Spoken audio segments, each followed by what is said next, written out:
Okay. I bought my flat when we were regularly sitting till 2 in the morning. I bought my flat when we did that. I bought that flat because it turned out that it would... OK, I'll sell it. Yeah, of course I could sell it. I am never going to satisfy you folks at all. I am never going to be able to satisfy because I am an MP and therefore guilty. That's not true. Use reasoned argument. Yeah. Let me try that. Then you might satisfy us. Let me try the reasoned argument. No, you can't have 1 second. You can have 1 second later on. But Caroline Lucas hasn't yet spoken. Well, I wanted to say to Eric Pickles, welcome to the real world, you know, because there are plenty of people who are on trains and buses at 5:30 in the morning, who have to be there on time. I don't know what you think teachers and doctors do, whether or not they just kind of turn up when someone's kind of on a stretcher. They're not going back at 1 o'clock in the morning, Caroline. Some doctors certainly are going back at 1 o'clock in the morning. So, I mean, just realise that what you're describing is something that lots of people are trying to struggle with all the time, often trying to struggle with public transport as well. But the key point I wanted to make was that I do think that there is a small number of MPs that seems to know no shame. And the reason that matters, or an increasing number, and the reason that matters is not just for the implications for themselves, but because of what it does to everybody else.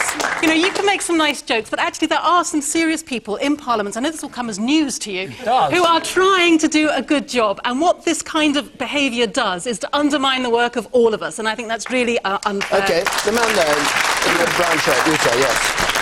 I have no doubt at all that there are some MPs who are there just to serve. And for that reason, I propose that the wages of an MP should be tied to that of an assistant head teacher. Yeah. And also that we build dorms for MPs down in London. When they have to stay overnight, they stay there so they don't have to use public money to pay for houses that they can sell and make profit from. I think that will just stop this unnecessary claims. You build what? You build dorms, like apartments. That dormitories? Yes, that they can... Can you imagine? Yeah, exactly, yes. Charles Clark, look, yes. See if you can assuage the anger of the audience. I will do my best. I don't think Eric's made the most powerful argument for his case. I think there's a strong case. But look, go through it. Firstly, pay. MPs should be paid. There was a time at which they weren't, but they should be paid. Link it exactly as the gentleman said to a particular grade. It used to be linked to a grade of the civil servant. Link it to assistant head teacher, whatever you do. Something like that. And stick with that and allow that to happen on a basis that happens automatically without being changed because of government pay policy. Pay support for an office. MPs do need an office to support them in what they're doing because there's a vast correspondence and so on.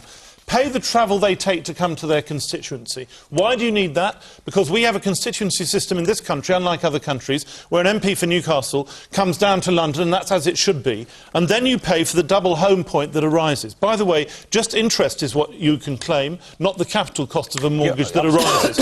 But so, just to be quite clear about that, there is then the ambiguity, which is what you've been focusing on, about the Outer London question. If you're an Inner London MP, you don't get it.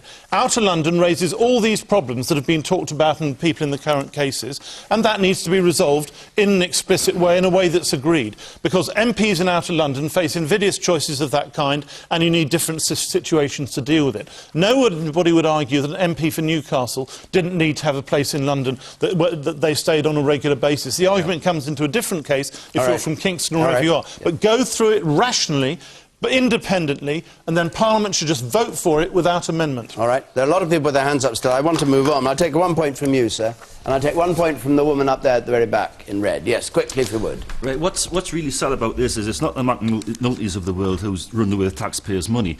It's that you've got senior members of the government and the establishment coming out today and saying they haven't done anything wrong. Exactly. And when that's happening, we haven't got a chance of putting it right. So I'd quickly say to the MPs, if they can't get by on their nice salaries and their expenses for the wives and the mistresses and the lovely pensions they've got, I would suggest that they leave and let other people who can get by do it. All right.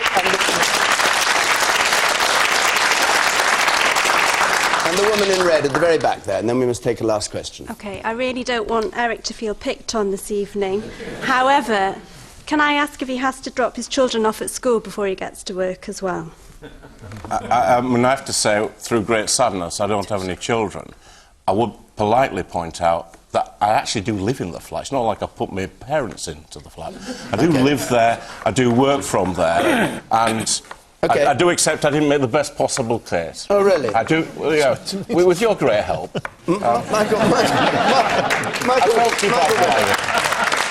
Winner. Excuse me, Very I've been quite flippant, but I'm now going to be very serious. I think we should all stand for a moment of silence to show our great sympathy with Eric, because he cannot come to work 37 miles without having a house somewhere else. OK, a question from Elizabeth Hazelton, please.